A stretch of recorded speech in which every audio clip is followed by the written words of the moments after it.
Assalamualaikum warahmatullahi wabarakatuh. Alhamdulillah alladzi nahmaduhu wa nasta'inuhu wa nastaghfiruh wa na'udzu billahi min shururi anfusina wa sayyiati a'malina. May yahdihillahu fala mudilla lahu wa may yudlilhu fala hadiya lahu. Asyhadu an la ilaha illallah wahdahu la syarika lahu wa asyhadu anna Muhammadan abduhu wa rasuluh. Amma ba'd. Qala Allah ta'ala fil Qur'anil Karim, a'udzu billahi minasy syaithanir rajim. Yarfa'illahu alladhina amanu minkum walladhina utul ilma darajat. Wa qala Rasulullah sallallahu alaihi wasallam, man salaka tariqan yaltamisu fihi ilman sahhalallahu lahu tariqan ilal jannah. Amma ba'du. Para jamaah yang dimuliakan Allah, malam ini alhamdulillah kita masih diberikan kesehatan dan kesempatan untuk bisa beribadah kepada Allah Subhanahu wa taala dan beramal soleh karenanya. Di antaranya sholat maghrib secara berjamaah. Semoga kita termasuk dari hadis Nabi, sholatul jama'ati afdalu min sholatil fardhi bi sab'in wa ishrina darajah. Sholat berjamaah itu lebih utama daripada sholat sendirian karena akan memperoleh 27 derajat. Kemudian kita lanjutkan dengan sholawat ilmi, majlis ilmu. Semoga kita termasuk dalam hadis Rasulullah SAW, barang siapa yang menempuh jalan dalam rangka untuk menimba ilmu, maka Allah akan memudahkan baginya jalan ke surga. Para jamaah yang dirahmati Allah, materi malam ini yaitu fil hadanah, tentang mengasuh anak. Kalau pertemuan yang lalu kita membahas tentang an-nafaqah, tentang nafkah, wajib dan memberi nafkah, maka sekarang fil hadanah, yang wajib atau yang berhak mengasuh anak. Adapun definisi, ta'rifuha al-hadanatu hiya jiwa'us shaghiri wa kafalatuhu ila sinnil bulugh. Al-hadanah yaitu mengasuh anak yang masih kecil dan menangguhnya sampai usia balik. Ini namanya al-hadanah, dari mulai bayi sampai dia balik.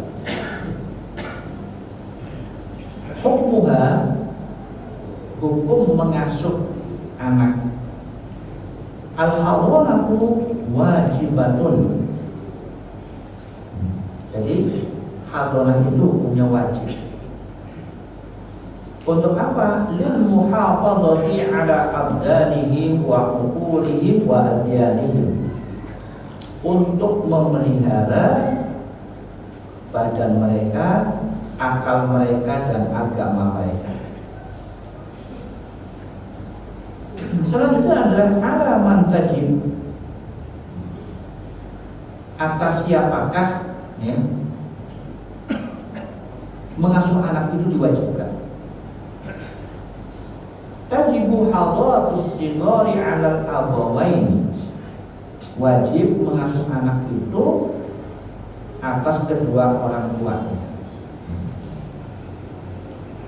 Fa in tidak fa'alal aqrab fal aqrab min dzabi qarabatihim. Jika mereka itu tidak ada, orang tuanya nggak ada, maka yang wajib adalah kerabat yang dekat, yang lebih dekat dari kerabat-kerabat mereka. Wa in adamatil qarabatu fa'ala hukumah. Dan jika ternyata kerabatnya, keluarganya itu tidak ada yang mampu mengasuh anak tersebut, maka fa'ala hukumah, wajib atas pemerintah untuk mengasuh. Au jama'atil muslimin, atau sekelompok kaum muslimin. Jadi hukum mengasuh anak ini pertama kedua orang tua. Kalau kedua orang tuanya itu meninggal, ya, maka kepada kerabat. Kerabatnya nggak ada yang mampu, maka pemerintah atau kaum muslimin. Nah, pemerintah atau kaum muslimin ini berarti apa? Masuk panti asuhan. Kalau di Pamekasan ini ada panti asuhan. Nah itu bagus ya. Yang terpenting adalah anak tersebut harus diasuh. Para jamaah yang dimuliakan Allah, manil awla bihadanatil tifli, siapakah yang lebih utama untuk mengasuh anak yang masih kecil, belum balik. Idza hasalatil furqatu baina abawi tifli bitolak, apabila terjadi perpisahan antara bapak ibunya itu dikarenakan perceraian, wafatin, atau karena meninggal dunia, karena ahaqu bihadolatihi, maka yang lebih berhak untuk mengasuhnya adalah pertama ummuhu malam tatazawwaj. Jadi kalau misalnya ayahnya meninggal atau tidak meninggal tapi bercerai, maka anak kecil itu yang berhak mengasuhnya adalah ibunya, ibu si anak ini, selama dia belum menikah. Jadi selama ibunya ini masih menjanda, maka ibunya ini berhak untuk mengasuhnya.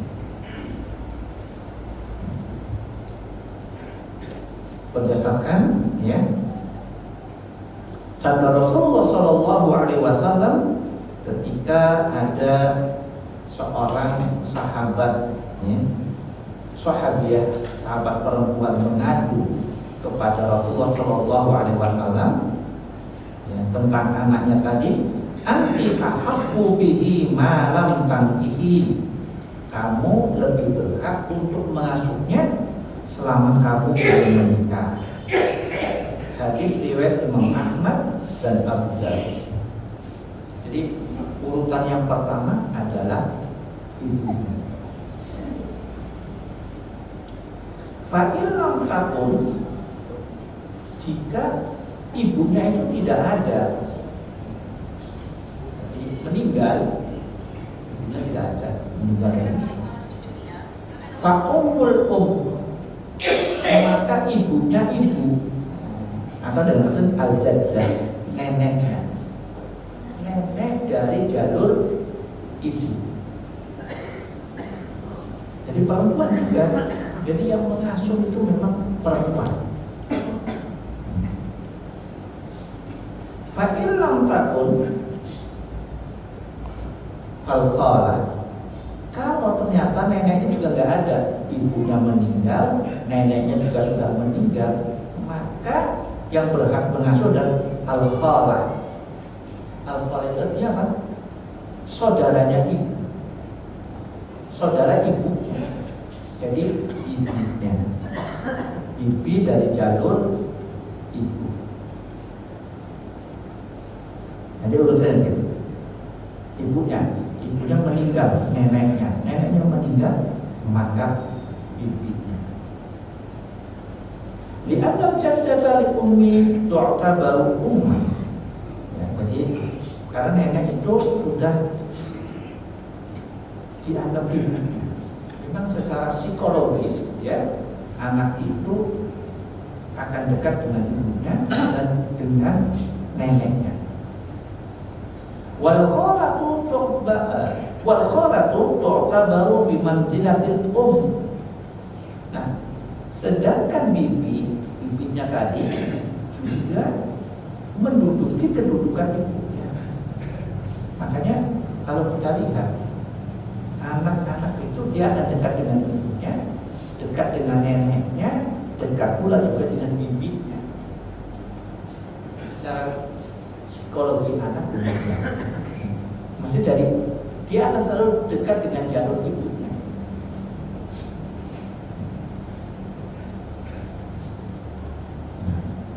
Sebagaimana dalam sebuah hadis riwayat Imam Bukhari dan Muslim, al-khalatu bimanzilatil Bibi itu ya menduduki kedudukan ibunya. Makanya kalau misalnya terjadi seorang istri itu meninggal dunia, sebaiknya suami ini menikahi saudara istrinya. Itu namanya al-khala. Mengapa? Karena saudara ibunya itu akan dekat dengan anaknya sendiri. Nah, dengan kata lain, setelah istrinya meninggal, dia menikah dengan iparnya, itu jauh lebih baik. Sudah dikatakan di sini al-khalatu bimanzilatil Kenapa? Karena tidak akan terjadi masalah, tidak terjadi konflik dengan anak.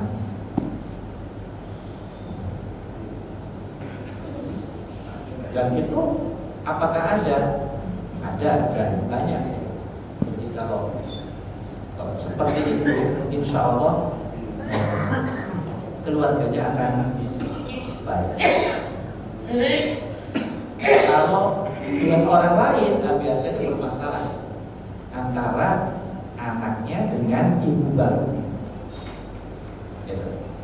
Kalau suaminya nggak ada masalah, anak dengan ibu barunya itu yang terjadi masalah. Para jamaah yang dimuliakan Allah, selanjutnya, fa in lam takun fa ummul ab atau al-jaddah. Nah, ketika dari jalur ibu itu sudah tidak ada semua, ibunya meninggal, nenek dari ibu meninggal, bibinya juga tidak ada, dari jalur ibu sudah habis, tidak ada perempuan tidak ada. Maka baru lari ke jalur ayah, yaitu ibunya ibunya ayah, jadi neneknya. Jadi nenek dari jalur ayah. Fa in lam takun fal ukhtu. Kalau nenek dari jalur ayahnya itu nggak ada, maka yang berhak untuk mengasuhnya adalah saudara perempuan. Apa maksud saudara perempuan? Dia itu kakaknya, kakak perempuan. Jadi anak pertama udah besar. Nah, dia ikut kakaknya. Itu lebih baik. Fa in lam takun fal ammah. Kalau ternyata dia juga nggak punya kakak perempuan, kan? Fal ammah, maka ikut bibinya, ikut bibi dari jalur ayahnya. Ini jadi pertama jalur perempuan semua, kalau nggak ada ke jalur ayah. Fa in lam takun, jika bibi si amah ini juga nggak ada ya, fa bintul akh, maka yang berhak merawatnya adalah bintul akh, anak perempuan saudaranya. Jadi apa? Yang memelihara dia, yang mengasuh dia adalah keponakannya. Jadi keponakan mengasuh bibinya atau mengasuh pamannya. Jadi keponakannya yang perempuan mengasuh bibinya atau mengasuh pamannya. Apakah ada? Ada, tapi jarang. Tapi itu bisa terjadi. Jadi seorang keponakan lebih tua daripada pamannya, atau keponakan itu lebih tua daripada bibinya. Itu yang benar. Nah, fa'il lam yujad minal maghfurati khadinatul insaf falatul tifli ila abihi. Nah, kalau di jalur perempuan, yang perempuan mana? Tadi jalur ibu perempuan, jalur ayah perempuan. Ternyata orang perempuan tidak ada semua pada meninggal misalnya. Ila abihi, lalu yang mengasuh anak ini ayahnya. Jadi ternyata seorang ayah mengasuh anak itu nanti kalau sudah perempuan tidak ada semua. Ini memang secara psikologis betul juga. Kenapa? Karena kan kalau laki-laki nggak telaten, ya nggak telaten. Kalau anak kecil ini harus perempuan. Nah kalau ayahnya juga sudah meninggal, baru semua jadi, maka yang mengasuh kakeknya mulai laki-laki semua. Kalau nggak ada juga semua akhihi, ikut saudara laki-laki. Nah, jadi semua ibnu akhihi, kemudian keponakan laki-laki dari saudara.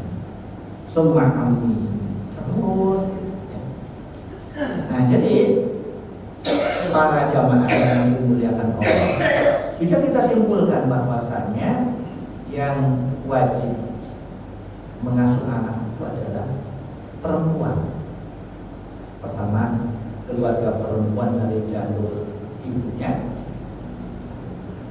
Kalau nggak ada, orang-orang perempuan dari jalur ayahnya. Nah, kalau sudah nggak ada semua, perempuan ini nggak ada semua, barulah laki-laki mengasuh anak kecil, ya, dari mulai ayahnya, kemudian kakeknya, seterusnya. Para jamaah yang dimuliakan Allah, selanjutnya adalah mata yasqutu hakul hadrah. Kapan ya akan gugur kewajiban untuk mengasuh anak. Jadi tadi itu sudah disebutkan dari mulai perempuan dari jalur ibunya, perempuan dari jalur ayahnya, mereka itu gugur, tidak wajib lagi untuk mengasuh anak tersebut dalam keadaan sebagai berikut. Yang pertama, idza kanat majmunatan atau makruhatan, apabila dia itu gila, ya. Jadi walaupun dia yang berhak mengasuhnya, dia gila atau stres, itu menjadi gugur, jadi tidak wajib lagi, menjadi tidak berhak lagi. Yang kedua, idza kanat maridatan maradun ma'diyan kajudamin wa nahwihi, apabila dia itu sakit yang berat, otomatis sakit kecil berarti kan nggak bisa merawat atau tidak bisa mengasuh. Ya merawat dirinya saja berat, susah, apalagi mengasuh anak kecil. Maka pada saat itu gugur, tidak wajib lagi. Yang ketiga, idza kanat shaghiratan ghairu balighatin wala rasyidah. Apabila dia statusnya masih kecil, belum balik dan belum bisa berpikir dengan baik. Maksudnya kan tadi disebutkan, misalnya saudaranya atau bibinya, tapi bibinya masih kecil. Nah, kalau status masih kecil, maka tidak wajib, jadi gugur kewajiban. Yang keempat, idza kanat ajizatan an siyanatil tifli wal muhafadzati ala badanihi wa aqlihi wa dinihi. Apabila ia lemah, sudah lemah, sehingga tidak bisa menjaga anak kecil dan tidak bisa memelihara badannya, akalnya, dan agama. Ya mungkin sudah tua, sudah terlalu tua. Neneknya kan tadi kewajiban neneknya, ternyata neneknya sudah tua sekali, sudah uldur, maka gugur kewajiban untuk mengurus atau mengasuh anak karena lemah. Bahkan kalau dipaksakan itu untuk pendidikan anaknya menjadi tidak baik, karena sering terjadi yang sering terjadi bapak ibunya bukan meninggal, bapak ibunya itu keluar kerja di Malaysia, ya, atau di Saudi, lama nggak pulang, masih uang saja. Nah si anak ini sejak kecil ikut nenek. Nah neneknya udah tua sekali. Untung-untungan itu. Maksudnya kadang-kadang si anak ini tidak dididik dengan baik, akhirnya menjadi nakal. Itu sering terjadi. Nah, oleh karena itu, kalau orang yang sudah tua nggak bisa mengawasi anak tersebut, nah, sebaiknya jangan. Nah yang kelima, idza kanat kafiratan khasyatan ala dinil tifli wa aqaidihi. Apabila orang tersebut kafir, non muslim, ya, dikhawatirkan takut akan merusak agama si anak ini, ya, dan akidah. Nah, jadi misalnya ini, dia kan yang berhak mengasuh adalah neneknya. Ternyata neneknya itu non muslim, mas. Maka hindari. Mungkin badannya sehat, tapi akidahnya menjadi rusak. Bahkan ada satu kisah nyata, ya.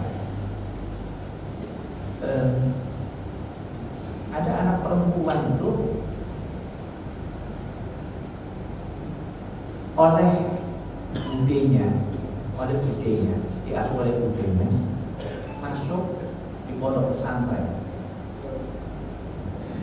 Madrasah masuk pondok pesantren sampai sanawiyah, 3 tahun di pesantren. Kan sudah kuat. Nah, begitu lulus dari sanawiyah di pesantren itu, diajak oleh ibunya. Nah, ibunya yang murtad, ikut ibunya sekolah di tempat lain, bukan di pesantren lain. Nah itu sudah gejala, akidahnya berubah. Jadi dia ikut ibunya. Jadi di sini memang harus berhati-hati. Seperti sudah kuat, ternyata mungkin menurut informasinya setelah itu ibunya dimanjakan. Sekolah dia di luar diberikan mobil, ya bebas bermain, akhirnya berubah akidah. Padahal sebelumnya ketika diasuh oleh budenya yang seorang muslimah yang taat, dia masukkan ke pondok pesantren. Inilah pentingnya memelihara anak, ya, mengasuh anak bukan saja fisiknya tapi juga akal dan agama.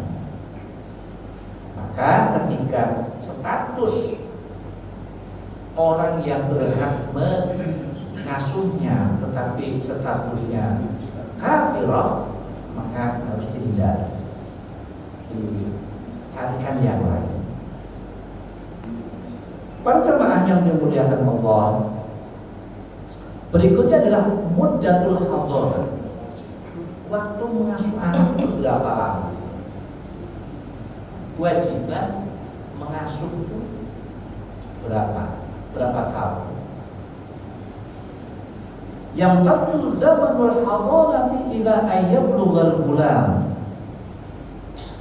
Nah, jadi kewajiban untuk mengasuh anak laki-laki itu sampai balik. Sampai balik berarti ya usia SMP sampai balik. Sejak kecil harus diasuh. Kalau sudah SMP, nah, harus mandiri, harus bisa mandiri. Karena secara syar'i itu tidak wajib diasuh lagi, dia harus bisa mandiri mengasuh dirinya.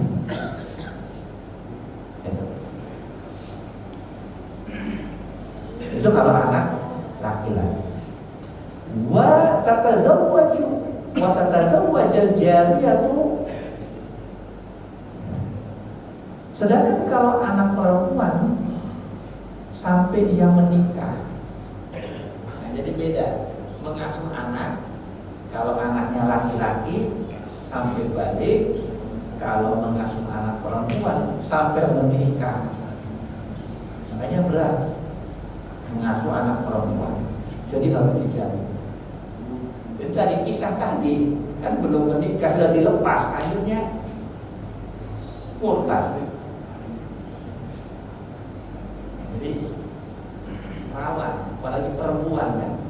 Anak perempuan pergaulan bebas, senang materi gitu, maka mudah tergoyahkan imannya, akidahnya. Para jamaah yang dimuliakan Allah. Jadi dari sini menunjukkan bahwasanya tadi secara berurutan bahwa waktu untuk memelihara atau mengasuh anak itu, jika anak laki-laki sampai balik, anak perempuan sampai menikah. Para jemaah, berikutnya adalah tentang nafaqatul waladi wa ujratul hadinah, yaitu tentang nafkah untuk anak yang diasuh dan upah untuk wanita yang mengasuh. Seperti Rasulullah SAW, ya, ibundanya meninggal, Rasulullah diasuh di desa, ya, di desa. Nah, orang yang mengasuhnya itu mesti harus dibayar, diberi upah, namanya ujroh. Jadi perlu diberi upah. Nah, pertanyaannya siapa yang memberi? Itu kan? Yang pertama, akal ab. Yang membayar itu ya ayahnya, kalau ayahnya masih hidup. Itu. ayahnya masih hidup, maka ayahnya. Nah, berapa? Ya, itu gak ada ketentuan yang ma'ruf yang sesuai itu. Jadi orang yang mengasuh harus diberi upah. Nah, kalau ketentuannya tadi sekali lagi tidak ada ketentuannya, ya kalau dalam surah At-Tolak ayat 6 itu fa'in arda'na lakum fa'atuhunna ujurahunna, jika dia telah menyusui untukmu, maka berilah mereka upah. Nah, kalau anak kecil kan perlu disusui, ASI, maka perlu diberi upah. Ya, upahnya gimana caranya ya? Bisa pakai uang jam sekarang, atau pakai makanan ya yang cukup dan bergizi dan seterusnya, agar anak itu bisa tumbuh dengan baik.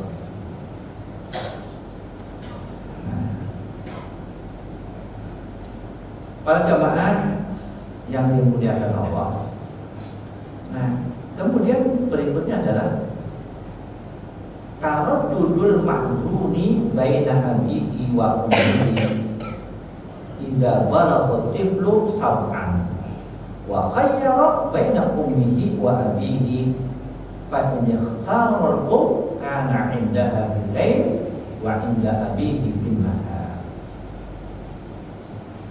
Jadi bisa mengasuh anak ini bergantian antara ayah dan ibu. Jadi kalau terjadi perceraian antara ayah dan ibunya, suami istri bercerai, ini kan anak harus ada yang mengasuh. Nah, kalau anak itu sudah berumur 7 tahun, sampai umurnya 7 tahun. Kalau anak itu umur 7 tahun, maka cara mengasuhnya bisa bergantian kalau kedua orang tuanya masih hidup. Ya. Maka dikatakan karena indaha bil-lail, jadi ikut ibunya kalau malam hari. Ya. Wa inda abihi bin-nahar, dan ikut ayahnya ketika siang hari. Nah, apa hikmahnya? Hikmahnya ya banyak ya. Tuh. Kenapa dibagi seperti itu? Karena maksudnya ikut ibunya di malam hari itu agar sekalinya dia dekat dengan ibunya, bisa menjaga ibunya, bisa dididik oleh ibunya, gitu ya. Nah, kalau siang ikut ayahnya agar diajarin bagaimana cara bekerja dan seterusnya. Nah, jadi itu teknis ya, mengasuh anak ya, yang tentunya di dalamnya mengandung apa? Mengandung tarbiyatihi wa ta'limihi, mendidiknya dan mengajarinya.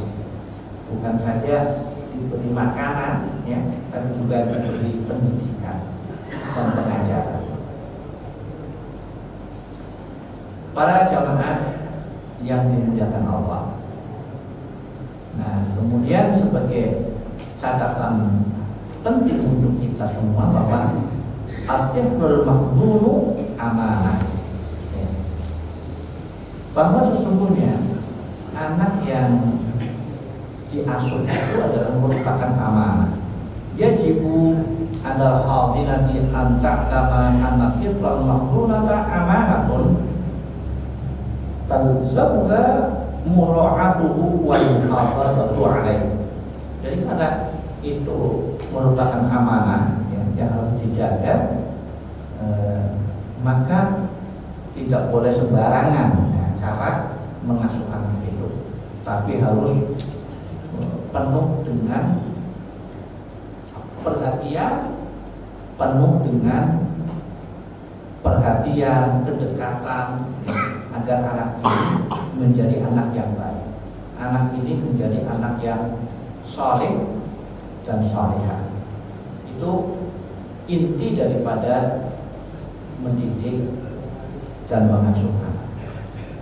Nah, itulah secara umum ya ketentuan dalam Islam tentang mengasuh anak. Terima kasih. Mungkin ada pertanyaan seputar ini, dipersilakan. Silakan.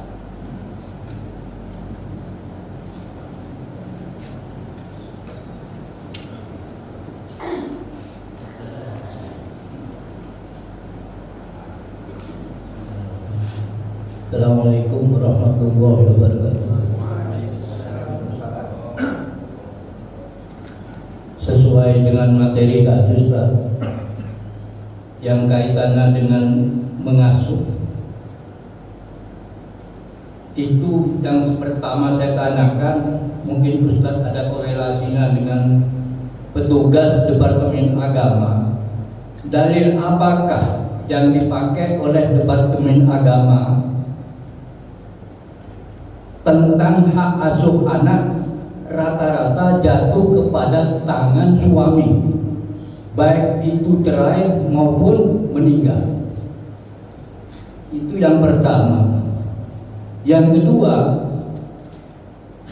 berdasarkan pengalaman kami di kantor itu pernah mengurusi di bidang itu, tatkala anak dididik oleh seorang ibu yang mana ibu dengan anaknya itu cerai dengan rasa sentimen, jadi ada perlakuan ibunya tukang selingkuh dan lain sebagainya, apakah tidak memungkinkan karakter anak itu menurun? Dan itu rata-rata seperti itu. Dan yang ketiga, kadang-kadang kalau seperti di kantor itu mendapat hak bagian dari gaji suami, itu kadang-kadang sang suami ingin menemui anak itu tidak bisa, tidak dapat peluang. Terima kasih Ustaz. Assalamualaikum warahmatullahi wabarakatuh. Waalaikumsalam. Terima kasih. Jadi kalau tadi kita jelaskan tentang cara mengasuh anak dalam Islam, memang kalau anak kecil itu pertama ibunya selama belum menikah lagi. Kalau sudah menikah, si ibunya sudah menikah, kan tadi berarti selama belum menikah, begitu nikah pindah dia, berarti kepada neneknya, gitu. Terus, jadi seorang ibu berhak mengasuh anak kecil tersebut sampai ia menikah. Nah, kemudian tadi disebutkan kalau terjadi mungkin perceraiannya karena dianggap selingkuh dan sebagainya, memang benar itu mungkin dari kesalahan orang tua dikhawatirkan nanti menurun kepada anaknya, ya bisa. Tapi kita kembali bahwa kembali kepada asal bahwa anak itu kan pada dasarnya baik, kecuali karena didikan dari orang tua. Oleh karena itu, kalau tadi kasusnya tadi orang tuanya bercerai karena begini, ya memang harus diasuh oleh yang lain. Yang kedua tadi kalau tanya apa alasan Departemen Agamanya, Dalil tadi kan dalilnya itu berdasarkan Bukhari. Sekarang yang dipakai rujukan oleh Departemen Agama selaku pengemban tentang Islam, dalil apa? Telah dari mana sampai bisa mengeluarkan keputusan hak wali terhadap anak, hak asuh terhadap anak itu jatuh kepada tangan suami? Secara umum gitu ya. Karena tadi Secara umum gitu. siap. Apakah pernah ini maksudnya dijatuhkan kepada perempuan? Ini rata-rata kalau saya dengar yang umum cerai diumumkan itu selebriti. seperti Paula kemarin itu sama Pak Im, itu tidak dikasih hak ibunya bapak. Iya, terima kasih. Jadi gini,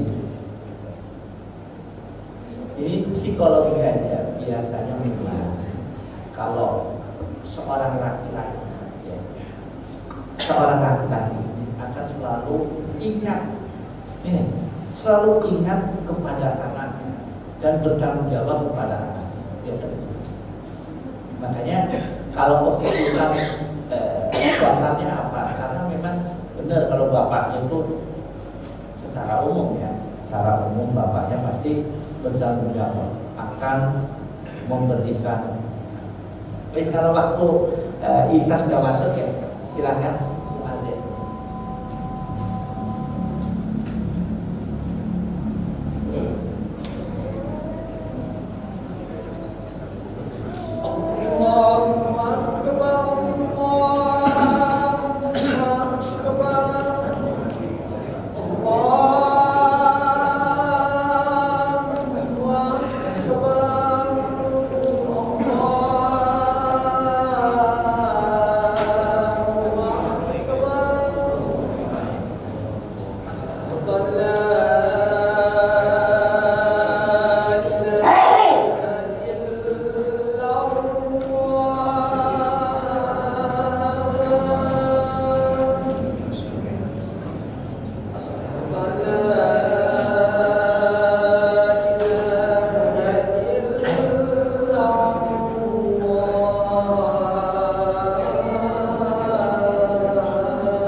Para jemaah yang dimuliakan Allah.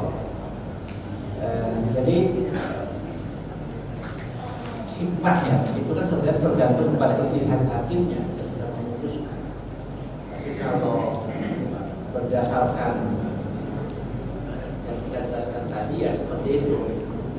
Kalau istrinya belum menikah, maka istri yang berhak mengasuh.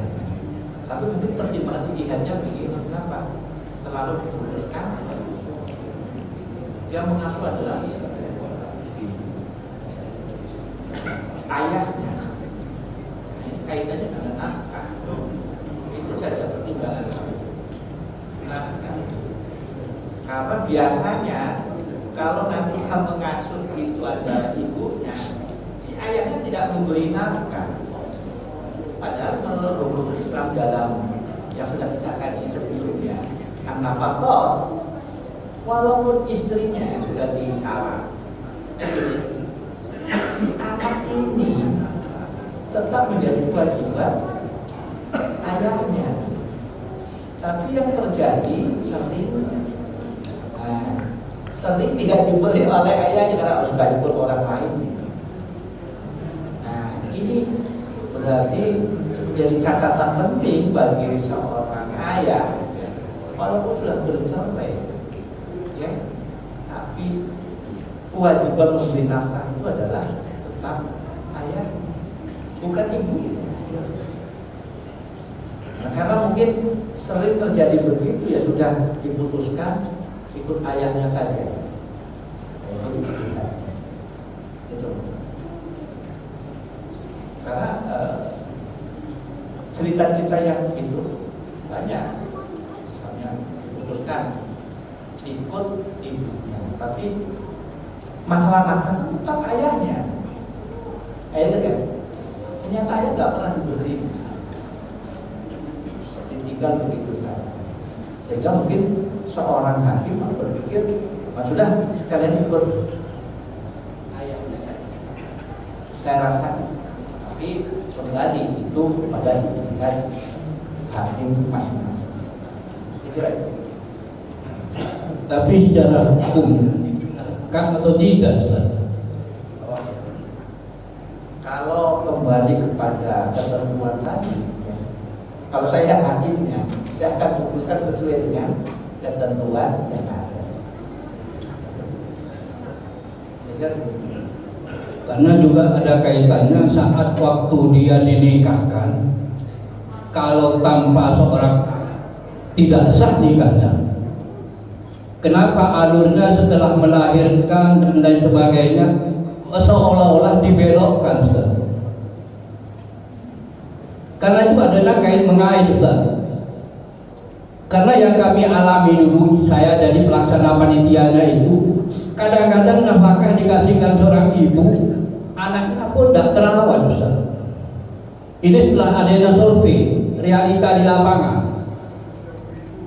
Jadi seolah-olah nafkah itu dibuat mainan sama sang ibu ini, supaya ayahnya nambah. Sedangkan situasi ayahnya ya pas-pasan juga. Dan yang betulan ada berdua, capek juga itu hasilnya. Setuju, Ustaz? Ya. Nah, ya intinya begitulah. Jadi maksudnya sering banyak orang tidak mengikuti ketentuan. Jadi kalau semuanya kembali kepada ketentuan, ya, syar'i, ketentuan Allah dan Rasulullah, insya Allah baik, ya, insya Allah baik. Tapi ya tadi, kalau salah satunya tidak mengikuti ketentuan Allah, ya, misalnya sudah dikasih nafkah oleh mantan suaminya, malah misalnya untuk koya-koya, bukan untuk anak, itu juga salah. Ya. Jadi memang semuanya harus kembali kepada ketentuan, ya, ketentuan dari Allah dan Rasul. Terima kasih. Apakah ada sisa pertanyaan?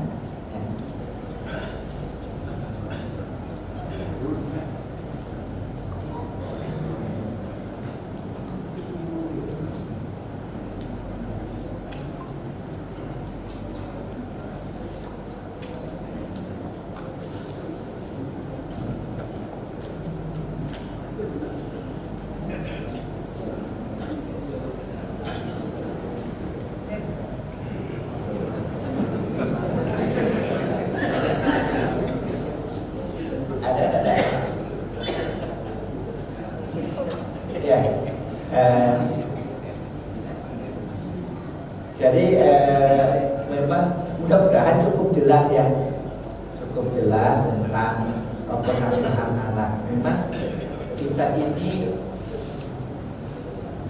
secara umum, ya, ini ya, apa ya, selama ini mungkin mengasuh anak itu secara natural saja, anak ini tinggal di mana sudah yang dekat suruh merawatnya, gitu seringnya begitu ya. Padahal sudah ada ketentuannya. Jadi ketentuannya bisa kita simpulkan yang mengasuh mesti perempuan, gitu ya. Jadi kesimpulan pertama yang mengasuh harus perempuan, bukan laki-laki. Nah, kemudian jalurnya harus jalur ibu. Kalau orang perempuan dari jalur ibu tidak ada, pindah ke jalur ayah. Orang perempuan jalur ayah habis, baru pindah ke ayahnya. Itu pengasuhan. Nah gitu. Kalau kerabatnya nggak ada semua, nah, sesuai dengan di awal tadi, nggak ada yang mau mengasuh, ya sudah masuk di panti asuhan. Itu solusi terbaik.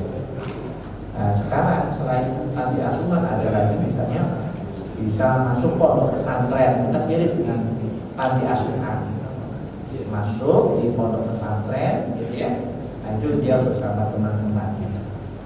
Jadi pengasuhannya sama. Itu adalah solusi terbaik ketika si anak ini tidak ada yang mengasuh dari kerabat. Itu mudah-mudahan dengan penjelasan ini ya kita menambah ilmu yang bermanfaat kita semuanya. Terima kasih atas perhatiannya. Assalamualaikum warahmatullahi wabarakatuh.